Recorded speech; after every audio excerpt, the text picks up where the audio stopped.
Abra sua Bíblia, por favor, no Evangelho de Mateus, no capítulo 6.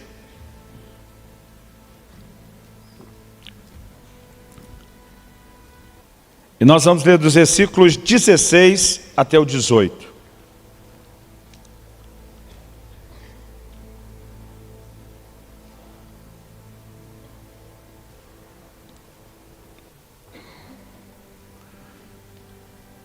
Palavras do Senhor Jesus, o texto diz assim: quando jejuardes, não vos mostreis contristados como os hipócritas, porque desfiguram o rosto com o fim de parecer aos homens que jejuam. Em verdade vos digo que eles já receberam a recompensa.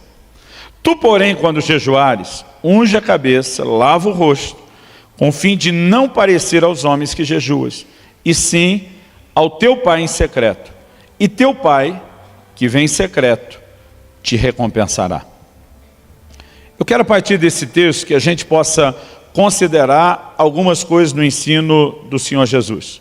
A primeira delas, antes de analisar o que ele disse em si, é pensar no peso e na importância que o ensino do nosso Senhor Jesus tem. Ele, obviamente, esperava que isso afetasse a minha e a sua vida, a vida de cada um dos seus discípulos, a vida de cada um dos seus seguidores. De vez em quando eu vejo uma tentativa, o que às vezes a gente classifica aí de um malabarismo teológico, de alguns de tentar remeter o jejum como se fosse uma coisa só do Velho Testamento, só da Velha Aliança e que não pertença aos nossos dias. Outro dia eu vi alguém falando, alguém que acredita que tem que jejuar para receber alguma coisa é porque não entendeu a graça ou a fé.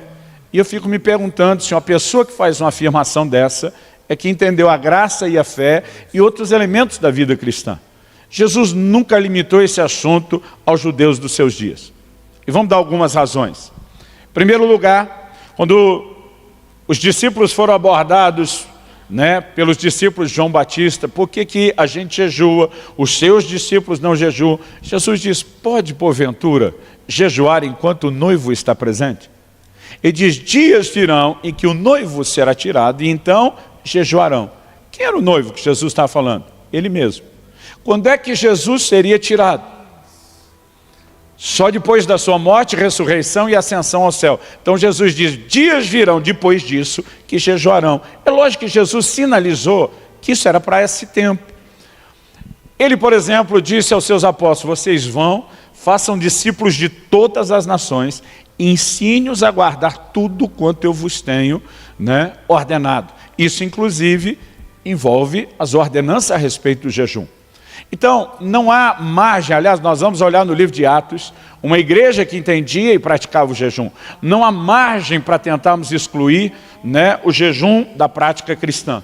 Pelo contrário, eu acredito que a igreja está vivendo um tempo onde ela precisa resgatar esse entendimento. E junto com o entendimento correto, resgatarmos a prática. Eu acredito que a igreja, às vezes, tem ido a muitos extremos.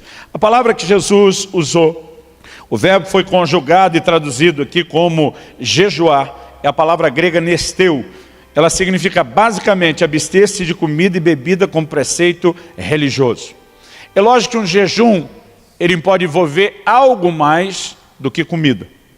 Por exemplo, em 1 Coríntios 7,5, Paulo diz que o único motivo para o casal casado, hoje em dia a gente tem que citar o versículo e explicar, para o casal casado, dar um tempo no seu momento de intimidade física, é se os dois não só estiverem de acordo, comum acordo, ele diz por um período de tempo, e ele diz assim, para se dedicar à oração.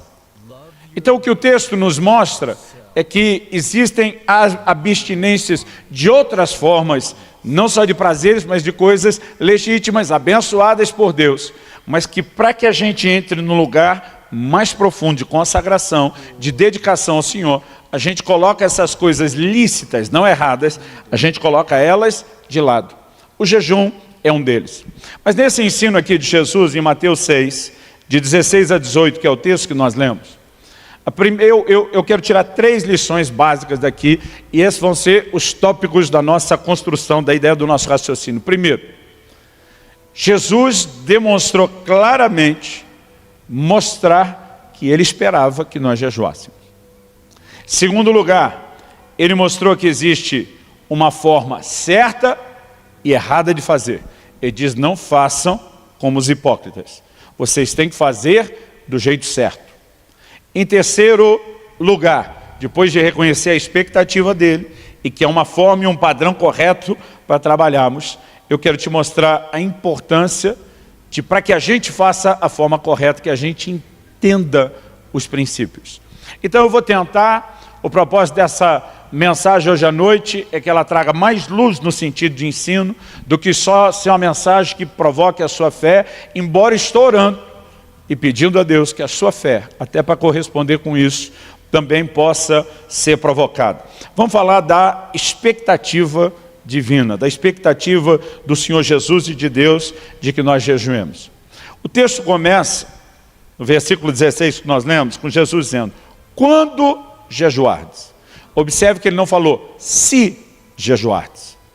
Ele diz, quando jejuardes. Há uma diferença entre uma coisa e outra.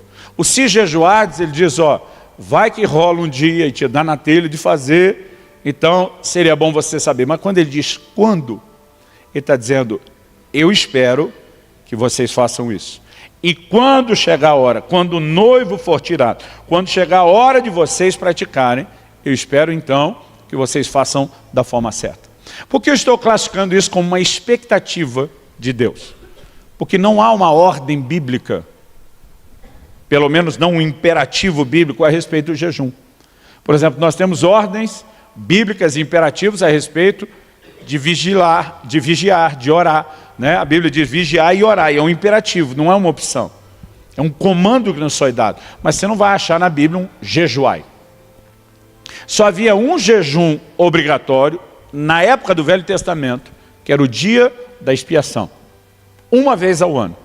Essa era a única imposição da velha aliança, e não é algo que se aplique a mim e a você cumprir essa data do calendário como um dia de jejum. Então, alguém me perguntou outro dia, pastor, se não há uma ordem para jejuar, o crente que não jejua, ele não está pecando. Falei, não. Ele falou, se não está pecando, por que é que a gente tem que jejuar? Eu falei, porque a gente não vai jejuar só para fazer obrigação. A gente vai jejuar para satisfazer o coração dele. E se há uma expectativa de que, da parte dele, de que a gente jejue, isso tinha que ser parte da minha e da sua vida. Para mim é uma lógica muito clara. Outro dia alguém me falou, eu não acredito que eu preciso do jejum na época da graça. Aí ele olhou para mim e falou, me dê um motivo para eu jejuar. Justificável e bíblico. Olhei para ele e falei, Jesus jejuou.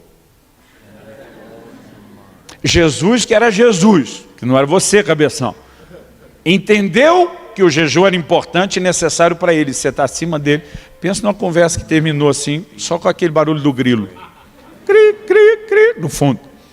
Nós precisamos entender não só a expectativa de Deus, mas o porquê dessa expectativa. Então, há momentos, obviamente, onde nós podemos vivenciar algo que estamos promovendo aqui para a próxima semana de outubro, que são direcionamentos proféticos, são convocações para que o povo se posicione. E isso também nós vamos encontrar várias vezes na Bíblia. Quero ler só 2 versículos como exemplo. Joel, capítulo 1, versículo 14. Eu vou citar muita coisa, então se você quiser ir anotando, né, porque não vai dar tempo da gente abrir texto por texto. Joel, capítulo 1, verso 14. Promulgai um santo jejum, convocai uma assembléia solene, congregai os anciãos, todos os moradores dessa terra, para a casa do Senhor vosso Deus, e clamai ao Senhor. Obviamente, o jejum sempre está associado ao contexto da oração. Joel capítulo 2, versículo 15. Tocai a trombeta em Sião, promulgai um santo jejum, proclamai uma assembléia solene. Então, embora não haja um imperativo, muitas vezes Deus levantava os seus profetas para convocar o povo, dizendo, agora é a hora, agora eu quero que vocês façam, agora o momento urge, esse é uma hora de dar atenção ao assunto. Então, mesmo não havendo uma ordenança bíblica a respeito de quando, como você faz, nós precisamos ter a sensibilidade de momentos onde o Senhor quer nos dirigir a isso. Então isso também reflete a expectativa dele. O próprio fato de Jesus tanto ter praticado o jejum, como eu falei, como ter ensinado acerca dele, fortalece isso. Mas se nós começarmos a entender o jejum, não só como uma forma de petição, mas como parte da nossa devoção a Deus, talvez isso nos ajude a pensar a coisa de uma forma um pouquinho mais abrangente. Lucas capítulo 2, versos 36 e 37. A Bíblia fala de uma profetisa chamada Ana. A Bíblia diz assim: havia uma profetisa chamada Ana, filha de Fanuel, da tribo de Azer, avançada em dias, que vivera com seu marido 7 anos desde que se casara e que era viúva de 84 anos. Esta não deixava o templo, mas adorava noite e dia em jejuns e orações. Olha que interessante a frase, adorava noite e dias, com jejuns e oração. O jejum aqui não entra só como parte de uma ferramenta para turbinar os resultados da oração, mas como algo importante na nossa devoção, na nossa adoração, ou no que a gente pode chamar do ministério ao Senhor. Atos capítulo 13, versículos 1 e 2. A Bíblia diz assim: havia na igreja de Antioquia profetas e mestres, Barnabé, Simeão por sobrenome Níger, Lúcio de Cirene, Manaém, Colasso de Herodes, o tetrarca e Saulo. Servindo eles ao Senhor, essa palavra servindo significa ministrando ao Senhor, e jejuando, disse o Espírito Santo: separai-me agora, Barnabé e Saulo, para a obra a que os tenho chamado. A Bíblia fala de um ambiente onde eles estão ministrando ao Senhor. A Bíblia não fala de uma necessidade especial. A Bíblia não fala de um motivo urgente ou desesperador, né, de nenhum tipo de problema, mas eles entendem que parte daquilo que, que deveria embalar esse ministério ao Senhor, o servir ao Senhor, era também os seus jejuns. E nós precisamos entender isso, então não apenas como uma ferramenta, mas como parte da nossa devoção. Eu acho que essa é uma forma que nos ajuda a entender a expectativa de Deus. Porque a expectativa de Deus para mim e para você não é porque Ele quer que a gente sofra. Não é porque Ele quer que a gente passe fome. É porque Ele quer que a gente possa desfrutar dos benefícios dEle. Que começa por um nível de comunhão que pode se tornar bem mais intenso e profundo. Mas há outros benefícios que eu e você deveríamos considerar por trás dessa prática. Benefícios não só espirituais, eu diria naturais. O assunto do jejum, durante muito tempo, na história recente, tem sido controverso para a medicina. Porque muitos lutam contra a ideia como se fosse algo que fizesse mal ao corpo. Agora, a história nos apresenta que a maneira da humanidade lidar com isso por muito tempo foi bem diferente da nossa. Hipócrates, o chamado pai da medicina, dizia que o jejum é a mesa de cirurgia da natureza. E dizia assim, quando o animal está doente, ele para de comer, porque quando a gente está doente, a gente tuxa comida, né, para tentar melhorar. E eles trabalhavam conceitos. Há relatos da antiguidade de que os egípcios tinham uma saúde fora do comum, porque tinham o hábito de jejuar 3 dias, né, por mês. Há muitas declarações. Pitágoras, antes de desenvolver aquilo que brilhantemente fez, teria feito um jejum de 40 dias na água e passou a exigir isso de todos os seus discípulos. Quando a gente olha ao longo da história, ele nunca foi tratado dessa forma. Mas descobertas recentes, como por exemplo, um japonês que ganhou o Prêmio Nobel da Medicina em 2016, tem defendido o jejum como algo extremamente saudável. Nobel 2016 afirma que quem jejua mais, vive mais, tem vida mais saudável. Ele explica o que eu não quero entrar no aspecto científico aqui do processo de autofagia, que é quando as células, na falta de alimento, começam a consumir aquilo que de ruim o nosso organismo tem e o quanto isso vai nos beneficiar.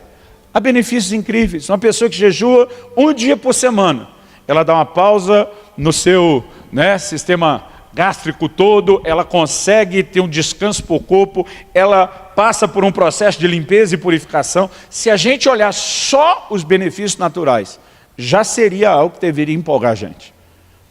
Mas nós estamos atrás de algo bem maior do que o benefício natural, que é o espiritual. Jesus diz, o teu Pai que te vê em secreto te recompensará.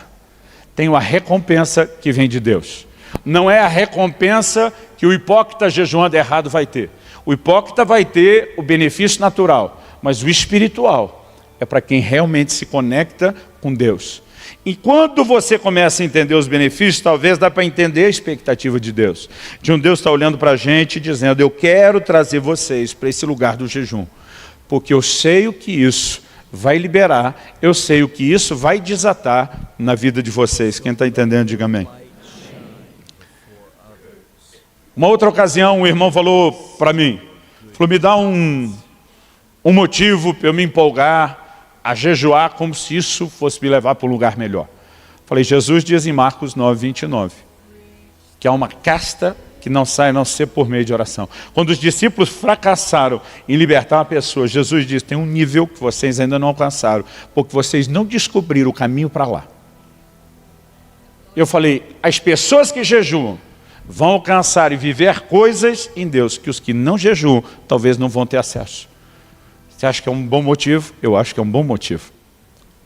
E quando eu olho para as Escrituras, eu não posso negar que em cenários de crise, sempre eles trataram o assunto com jejum. Embora a gente deva jejuar por devoção a Deus, por amor ao Senhor, para estar sós com o Pai, assim como Jesus falou sobre orar em secreto, porque queremos desfrutar a presença dEle, Ele falou também a respeito do jejum.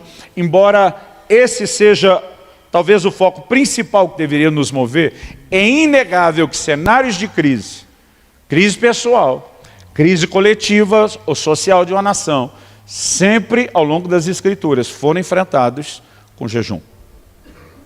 E todo esse monte de informação que nós temos nas Escrituras deveria sugerir para mim e para você que isso não é mera informação, é ênfase, é uma repetição didática, é Deus tentando nos mostrar que isso tinha que ser parte da nossa cultura como povo que o serve.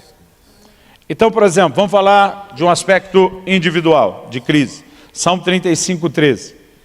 O salmista diz, quanto a mim, porém, estando eles enfermos, as minhas vestes eram pano de saco.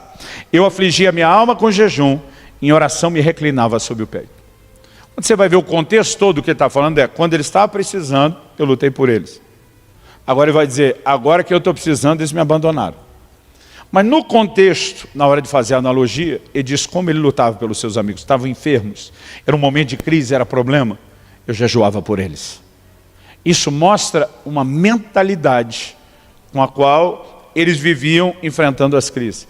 Agora, em cenários, que nós poderíamos dizer de uma crise coletiva para todo mundo, isso se manifestava ainda mais. Segundo o livro de Crônicas, capítulo 20, verso 13, diante de uma ameaça de guerra, a Bíblia diz assim, então Josafá teve medo e se pôs a buscar ao Senhor e apregoou jejum em todo o Judá. A reação era mais ou menos, para tudo, nós vamos jejuar. Esse exemplo bíblico tem sido imitado ao longo da história. Você estudar a história da Inglaterra, por exemplo, a nação escapou de guerra civil e de duas situações onde teria sido terrivelmente afligido em outras guerras, porque foram proclamados e promulgados jejuns nacionais que tiveram uma intervenção do alto. Então a gente não olha isso só nos tempos remotos e antigos da Bíblia, é um fato. Esdras, capítulo 8, de 21 a 23. Eu espero que esse texto te inspire para o que nós vamos fazer aqui na primeira semana de outubro. Ele diz, então apregoei ali um jejum junto ao rio Ava, para nos humilharmos perante o nosso Deus, para lhe pedirmos jornada feliz para nós, para nossos filhos, para tudo que era nosso, porque tive vergonha de pedir ao rei exército e cavaleiros para nos defender do inimigo no caminho, porque já lhe havíamos dito, a boa mão do nosso Deus é sobre todos os que o buscam para o bem deles, mas a sua força e a sua ira contra todos os que o abandonam. Nós, pois, jejuamos e pedimos isso ao nosso Deus, e Ele nos atendeu. Nós precisamos aprender a lutar pelas nossas famílias. Ele diz, nós fizemos isso por nós, pelos nossos filhos, pelas nossas casas. E observar e reconhecer que ao longo da Bíblia nós temos um padrão sendo formado, de pessoas que entendiam a prática do jejum e preenchiam a expectativa de Deus. Dito isso, segunda coisa que eu quero trabalhar, atitudes certas e erradas no jejum. Em Mateus 6, Jesus está dizendo, não façam como os hipócritas que querem ser vistos pelos homens. Jesus diz, eles já receberam a recompensa. O que é que Jesus está dizendo? O que você mais queria que as pessoas te vissem, pronto, te viram. O que você queria é ser aplaudido, ponto, você foi. Recebeu o que você queria, mas você não vai ter nada mais além disso. Aliás, no início do capítulo 6, no verso 1, Jesus diz, guardai-vos de exercer a vossa justiça diante dos homens, com o fim de serdes vistos por eles. E diz, de outra sorte, não tereis galardão junto ao Pai Celeste. Ele está dizendo, se a gente fizer a coisa certa do jeito errado, ela não funciona. Ela não nos leva a um lugar de resultados.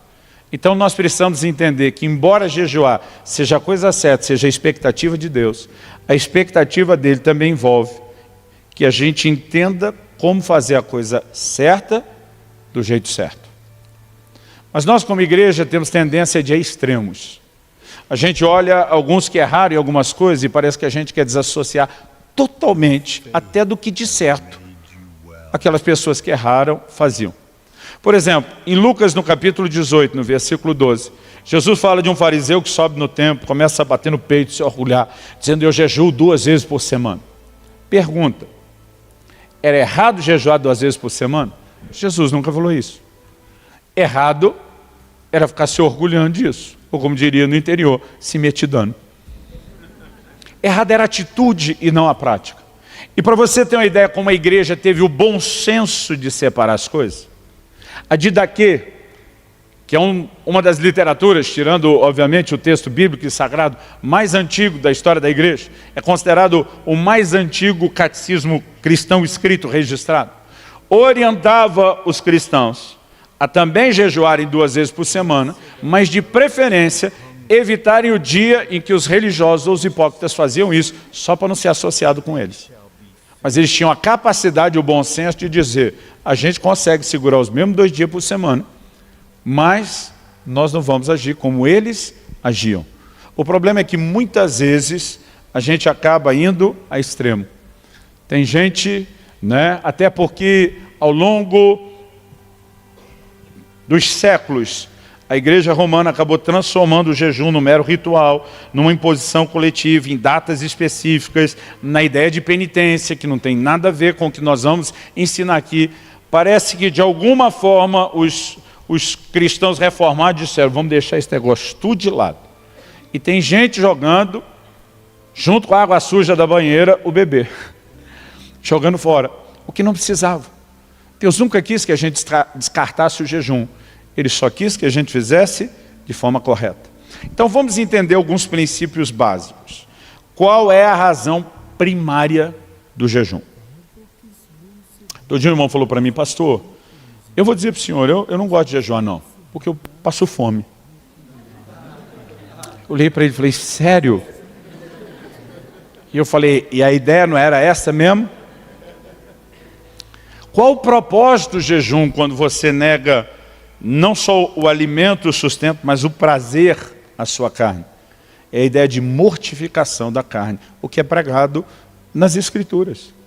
A Bíblia fala sobre negarmos a nós mesmos, a Bíblia fala sobre morrermos para nós mesmos, sobre estarmos crucificados com Cristo, a Bíblia fala sobre massacrarmos a nossa carne, e a ideia começa daí.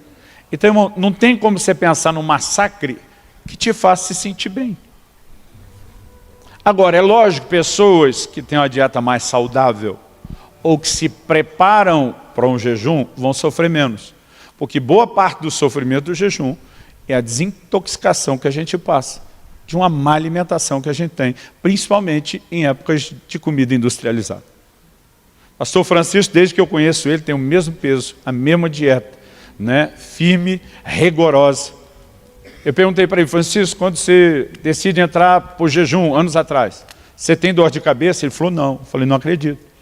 Ele falou, porque não como que nem você. Né? Então, alguns vão sofrer menos. Mas, gente, é muito difícil dizer que a pessoa vai parar de comer e que ela vai ficar bem. Porque, tirando o massacre da carne, a Bíblia define o jejum como afligir a alma. Todo dia o irmão falou, não, pastor, eu não gosto de jejuar que eu fico mal-humorado. Falei, sério, estou tentando achar um que fica feliz, rindo porque não comeu. Agora, o que a gente tem que pensar não é no massacre da carne ou na aflição da alma. é no que isso faz pelo nosso espírito. Porque, na verdade, essa morte da carne, essa aflição da alma, é para tirar de cima do nosso espírito um entulho que nos impede de ter uma conexão melhor com Deus. Toda a relação do homem com Deus, ela envolve o nível do espírito. Jesus diz, os verdadeiros adoradores adorarão o Pai em espírito. Paulo diz em 1 Coríntios 6, aquele que se une ao Senhor é um só espírito com Ele. Todo relacionamento é no nível do espírito. Agora, a maioria de nós nem vive muito consciente do que é o nosso espírito. Porque o tempo todo nós estamos debaixo desse peso, né, da carne, da alma, de emoções, e o jejum, ele consegue nos tocar nesse sentido. Quais são as consequências do jejum, quando a gente fala dessa liberação do espírito? A primeira coisa que a gente pode destacar é uma maior percepção das coisas espirituais. A gente citou Atos 13:2, enquanto ministravam ao Senhor e jejuavam, disse o Espírito Santo. Principalmente quem está vivendo um momento de definições, que precisa de direcionamento, precisa entender que além de oração, o jejum é uma ferramenta importante. Ele te ajuda a ficar mais sensível. Vou citar para você uma definição que eu li no livro do Kenneth Hagin aos 15 anos de idade e nunca mais esqueci. Ele diz, o jejum não muda Deus. Ele, Deus, é o mesmo antes, durante e depois do seu jejum. Mas jejuar mudará você. Vai lhe ajudar a se tornar mais suscetível ao Espírito de Deus.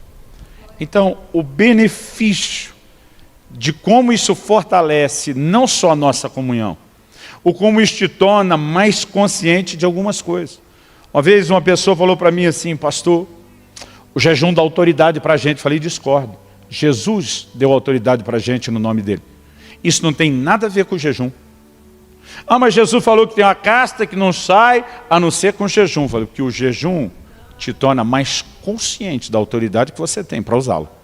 Mas ele não aumenta a sua autoridade. Ele só te leva a uma percepção maior do que é que você tem. O jejum, ele não aumenta a sua fé, mas ele vai tornar a sua fé bem mais fácil de fluir. Por quê? Porque a fé é do Espírito.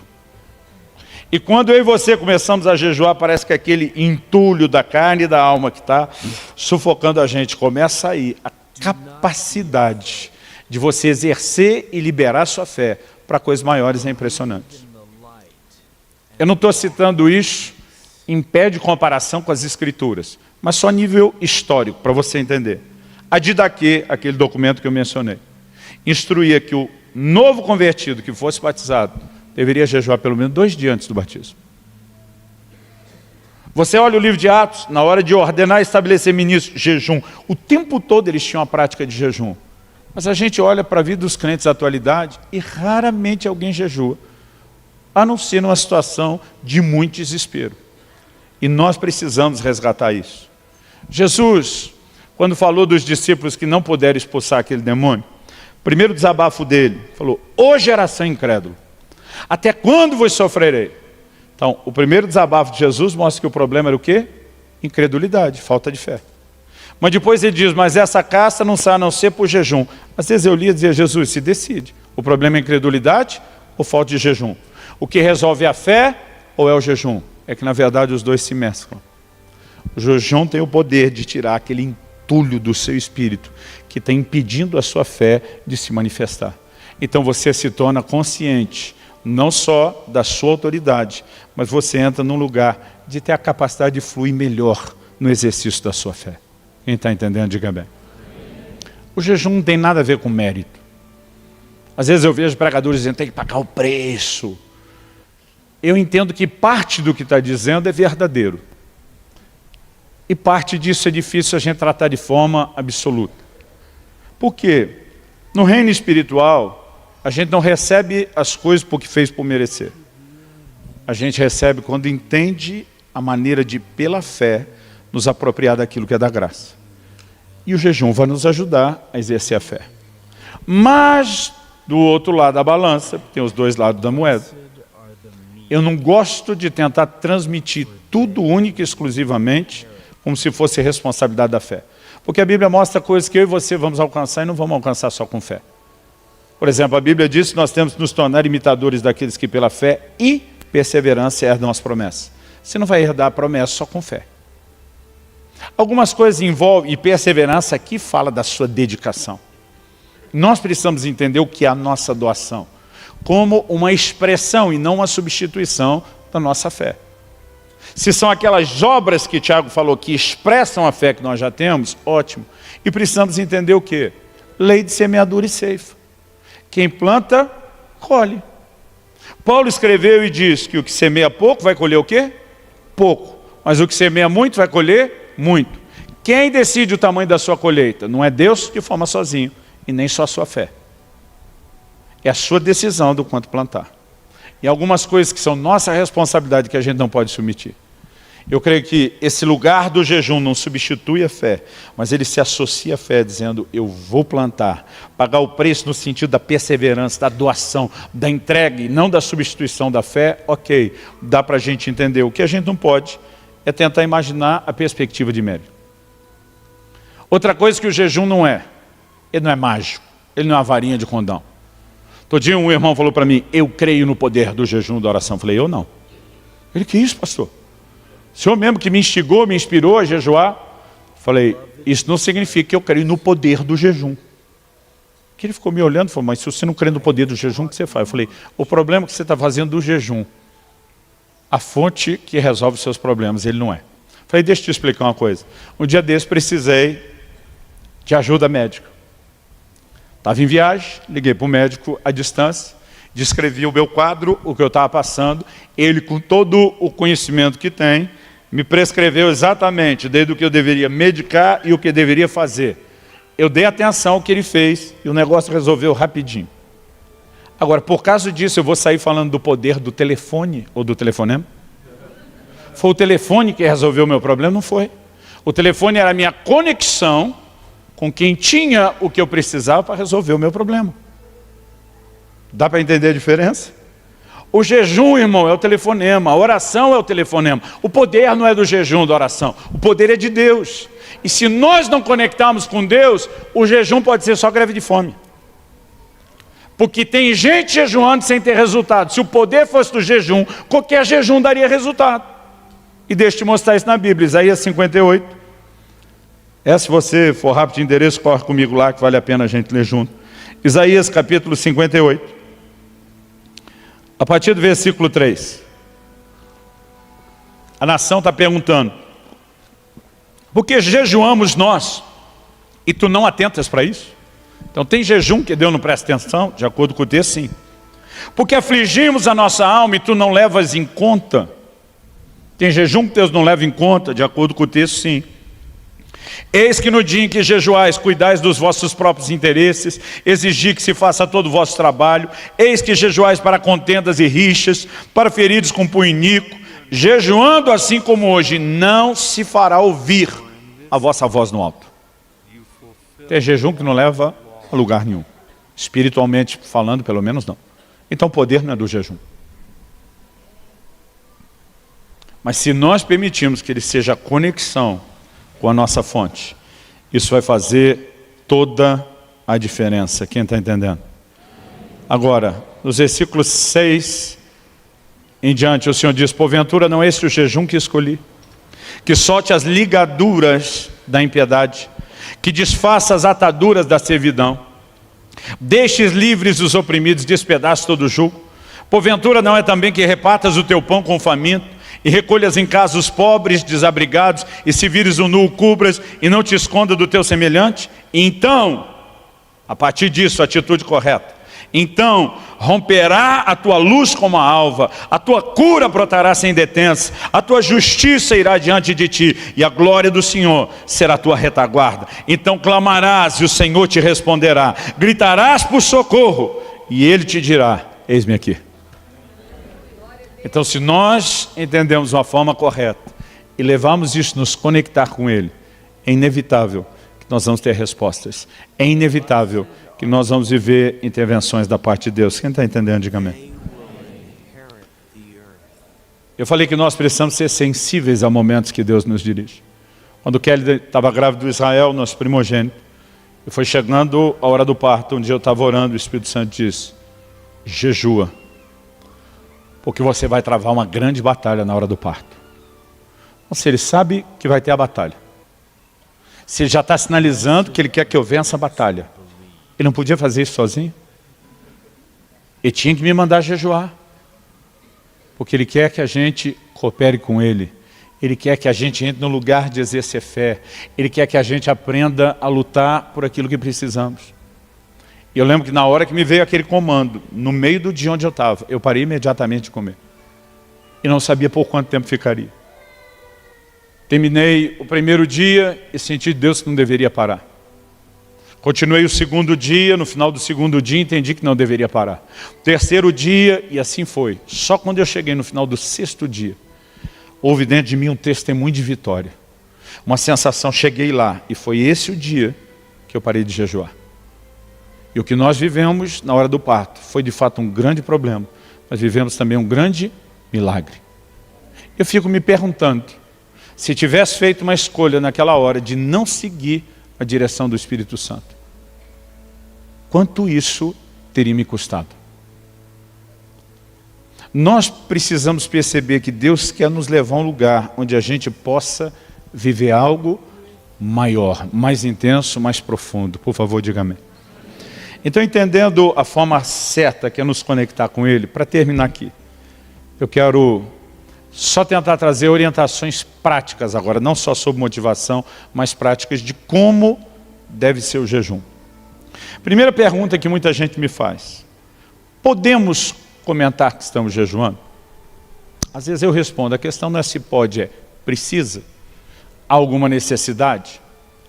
Porque na verdade, o que Jesus está dizendo não é que ninguém nunca pode saber do seu jejum.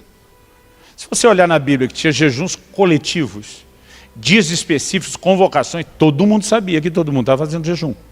O problema não é tomar o conhecimento. O problema é, se o conhecimento for transmitido, o que é que a gente quer passar com ele? Como é que a gente sabe que Jesus jejuou os 40 dias no deserto? Você estava sozinho. A lógica me diz que ele tem que ter compartilhado isso. Até porque se isso é feito sem o desejo de uma promoção pessoal, ele vira incentivo. Como que eu comecei a me sentir encorajado a jejuar? Ouvindo a história de quem jejuava. Gente, meu primeiro jejum, era adolescente ainda, tinha 15 anos de idade. Eu pulei o almoço e porque achei que podia morrer, fiquei com o refrigerante. Eu pensei, não, se ficar sem comer pode morrer, melhor tomar o refrigerante. Porque eu não conseguia acreditar que podia ficar sem comida. Sem contar que os adolescentes têm aquele dom de comer. Mas depois eu descobri que tinha gente que jejuava bem mais do que aquilo. Eu lembro da primeira vez que eu consegui jejuar até 4 da tarde. Meu Deus, não morri, entreguei o jejum. Aquilo me encorajou. Mas depois descobri que tinha gente que jejuava com regularidade 24 horas. Eles não comem nada, não, só água. E está vivo. Às vezes o cara podia pensar em dizer, não, você está falando com o defunto. Aí eu me animei, vou jejuar 1. Depois descobri que tinha gente que jejuava 2, tinha gente que jejuava 3. Eu lembro quando li o Vinho Novo é Melhor. Vi que ele fez um jejum de 14 dias na água. Eu comecei a conhecer pessoas que, compartilhando a história, mostravam para a gente não só a possibilidade de encarar esse tipo de coisa, mas gerava fé e encorajamento. Então a questão não é se pode ou não pode falar, é deveria. Em que situação? Em que circunstância? Né? Eu particularmente, é a primeira vez que eu torno isso público, tirando a reunião que nós tivemos com os líderes no início do mês, de qual era o propósito do jejum. Eu evito falar sobre isso. Evito entrar em detalhes. Até porque quando é um jejum prolongado, às vezes a gente assusta alguns que não têm ideia de como a coisa funciona e se processa. Mas isso não significa que em momento nenhum a gente não possa falar. Ok, vamos pular isso. Pastor, como eu devo jejuar? Você decide. Não há regras fixas na Bíblia. Sobre o tipo de jejum que você faz, já vou falar dos tipos. Sobre o tempo e a duração, isso tudo é você que decide. Então, embora nós jogamos uma convocação mais pesada para os pastores e diáconos, nos primeiros 3 dias de outubro, só na água, porque acredito que eles já têm escola, já têm tempo, já têm maturidade para entender o peso do comando. Nós não estamos oprimindo você a ter que virar 3 dias seguidos na água. Embora eu vou te dizer, em algum momento da sua vida, seria uma boa experiência para você ter. Mas há formas distintas. Há 3 tipos básicos de jejum. O comum, a gente normalmente classifica como jejum normal. O que é o jejum normal? Não se come, mas se bebe água. Água não é alimento, água é essencial para o funcionamento do seu corpo. Água te ajuda durante o jejum a limpar, né, e a manter o seu corpo. Lucas capítulo 4, versículo 2, diz que Jesus jejuou no deserto durante 40 dias. A Bíblia diz nos quais não comeu e ao fim dos quais teve fome. A Bíblia, presta atenção, diz que ele não comeu e que ele teve fome. Não diz que ele não bebeu e nem que ele teve sede. Ok? Então Jesus fez o que nós entendemos ser o jejum normal. Abstenção de alimento, consumo de água. Essa é a única forma de jejum? Não. Você vai encontrar na Bíblia o que a gente classifica como jejum parcial. Daniel diz que jejuou por 3 semanas inteiras. Se você estiver anotando, vou dar até algumas referências, porque eu acho que alguns poderiam estudar isso. Daniel 10, versículos 2 e 3. Diz que ele jejuou por 3 semanas inteiras. Não é qualquer pessoa que suporta um jejum prolongado e não acha que isso deveria ser feito o tempo todo e toda hora, especialmente sem um comando de Deus. Mas algumas pessoas conseguem lidar com um jejum prolongado de 21 dias, como Daniel fez, num formato que a gente chama do parcial. Ele diz que ele não comeu carne, não bebeu vinho e não comeu manjar desejável. O que tem levado muita gente a chamar o jejum parcial de jejum de Daniel, né, como mera referência.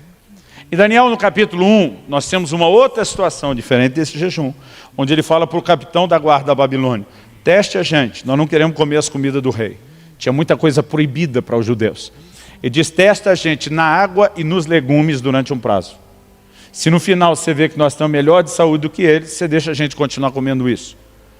Então alguns associam uma coisa com a outra e dizem: bom, então normalmente quando tirava carne, manjar, desejava essas coisas, ficava só na água e legumes. É uma inferência. Não dá para bater o martelo e dizer só isso. Porque eu vejo alguns crentes que têm o dom de criar confusão. Eles querem até regular o jejum do outro. Está fazendo jejum Daniel, não, mas isso não pode. Irmão, você decide o que pode.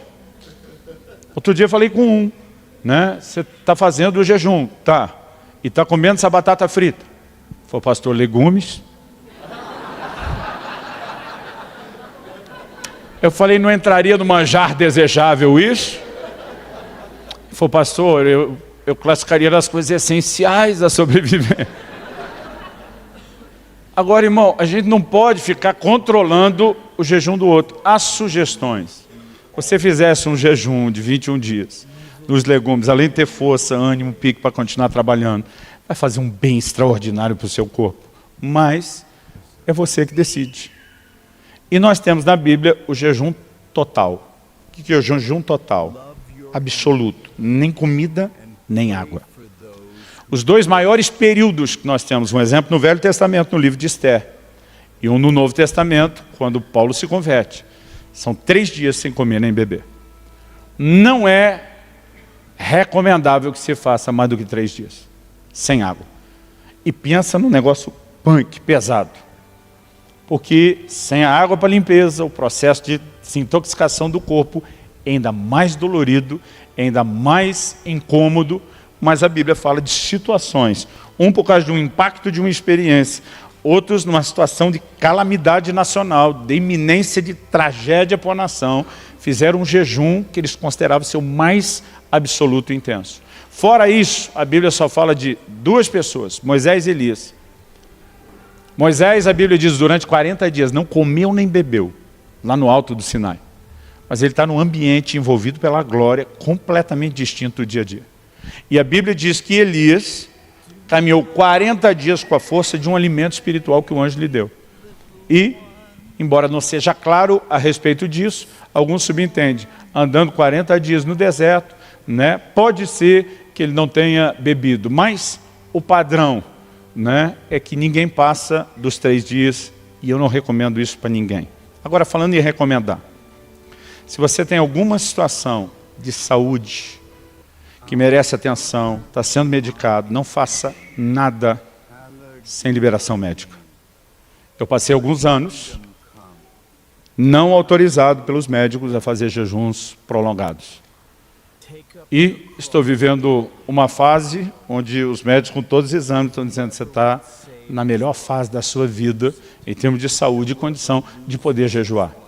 Então, se por exemplo, pastor, eu quero entrar nesses 3 dias na água, mas eu estou com determinado medicamento.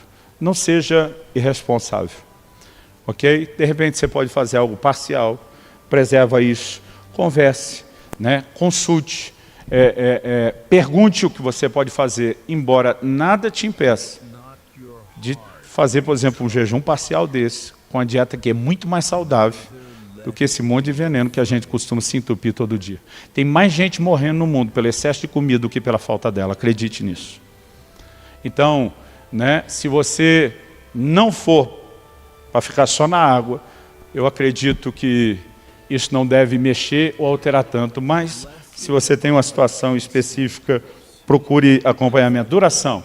A Bíblia fala de jejum de 1 dia, de 3 dias, de 7 dias, de 14 dias, de 21 dias, de 40 dias. Outro dia alguém me perguntou, pastor, tem que jejuar de 7 em 7? Ele falou, outro dia o senhor falou de um de 7, outro dia falou de um que fez um de 14, outro dia fez um de 21, tem que ser múltiplo. Tem uma coisa assim, da numerologia. Falei, não. Às vezes é mais fácil contar em semanas alguns propósitos maiores que a gente faz, né? Mas eu já comecei a jejuar várias vezes sem saber quando ia parar.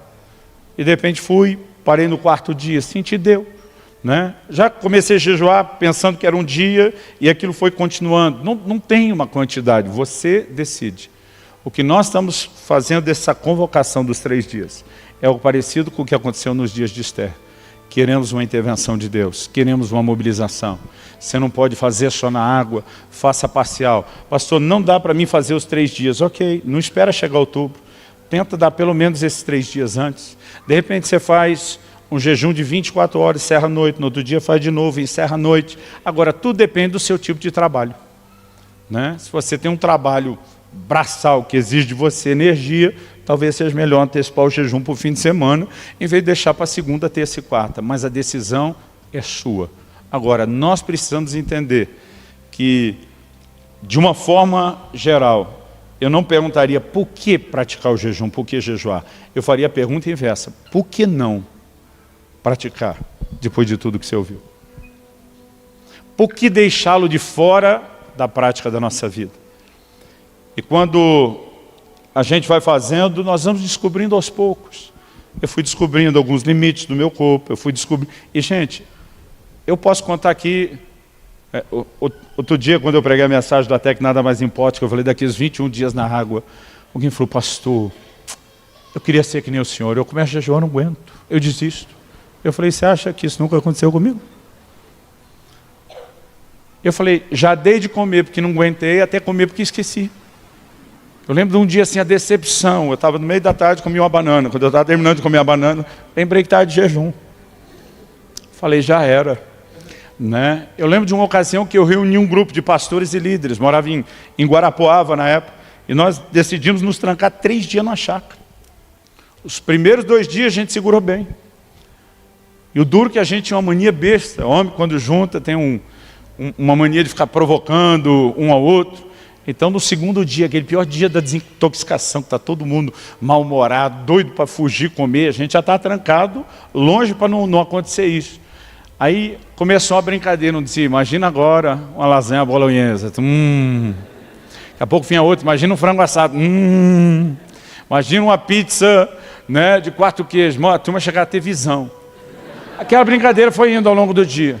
Teve uma hora que um falou assim, na época isso, acho que nem existe mais lá em Guarapuava, mas era famoso lá. Pensa num x-salado do Lagoa Lanches. Ninguém fez com silêncio. Na hora que eu vi o silêncio, falei, entrou em todo mundo aí. Aí daqui a pouco um levantou e falou, olha, se alguém quiser buscar, está aqui a chave da minha caminhonete, o lugar era afastado, está aqui o dinheiro, a gente devia estar uns 15 pelo menos. Eu banco para todo mundo. Eu levantei e dei um sermão em todo mundo. Falei, nós viemos para cá para estar afastado, para não ter esse tipo de coisa, para buscar Deus, para jejuar, vocês não têm compromisso com Deus. Depois que todo mundo estava murcho com a bronca, eu virei para o irmão e falei, é sério o negócio da caminhonete do dinheiro? Ele falou, é. Falei, daqui que eu busco. Eu mesmo peguei x-salada para todo mundo. Aí alguém olhou para mim e falou, que fracasso. Falei, irmão, tu já fez 2 dias pelo menos? Não. Falei, então cala a sua boca. Falei, nós não aguentamos 3, mas pelo menos vamos 2. Sabe, querido, aos poucos nós vamos nos exercitando e vamos aprendendo. Agora, hoje o que eu tenho entendido, se fizer um compromisso, um voto com Deus, tem que cumprir. Ok? A Bíblia fala do que jura, um dano seu não muda. A Bíblia fala, se votou, tem que cumprir. Então, há momentos onde eu prefiro entrar sem um voto. Nesse tempo agora eu entrei e falei para Deus, para minha esposa, para o médico e para o presbitério. Falei, minha intenção é fechar o tempo todo na água. Se não der, eu transiciono para o líquido. Então, eu tinha um plano B, né? Porque não sabia, nunca tinha feito mais do que 21 dias na água. Eu quero te encorajar. Vamos ficar em pé para parecer que está acabando?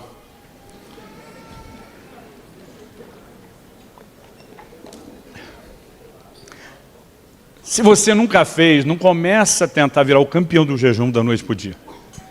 Comece a exercitar. Comece a incluir isso nas suas práticas, né? Começa com algo menor. Comece com jejum parcial.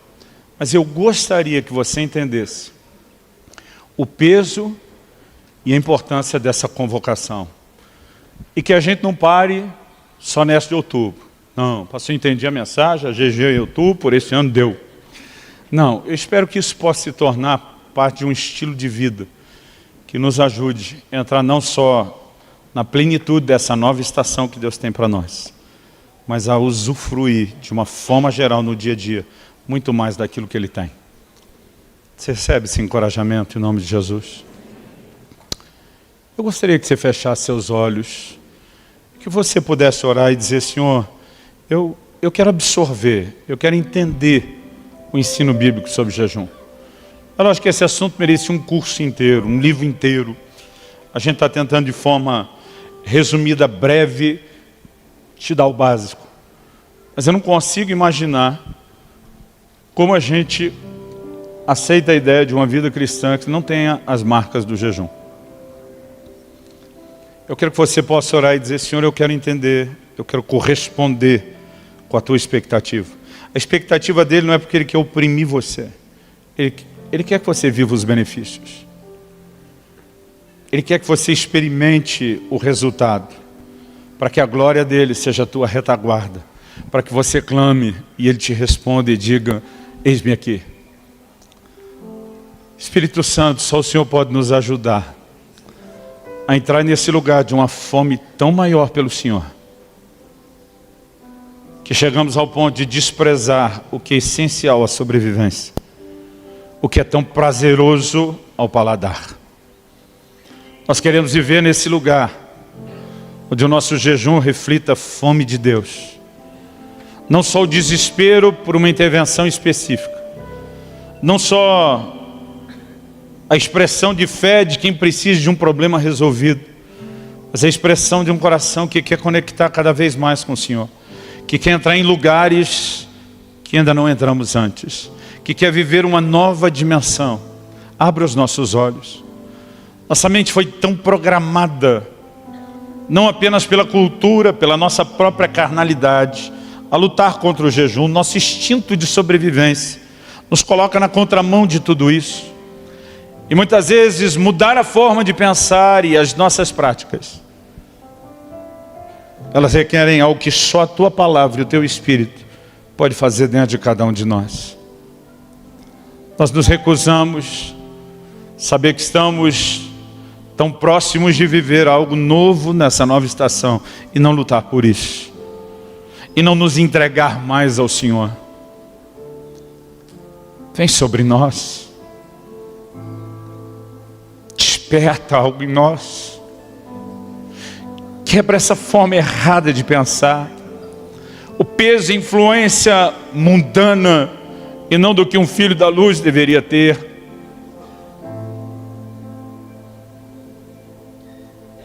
E ajuda-nos a entender por trás disso não o peso de um Deus que quer nos oprimir, mas o convite insistente e amoroso de alguém que quer nos romper,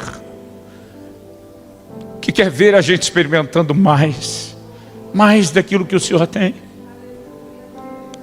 E nós clamamos por isso.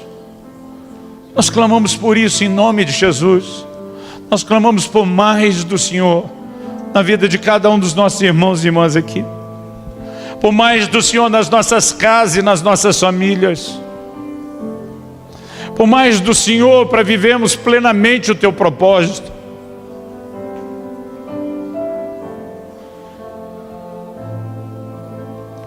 Que venham dias de se trazer o céu à terra. Nós clamamos em nome de Jesus.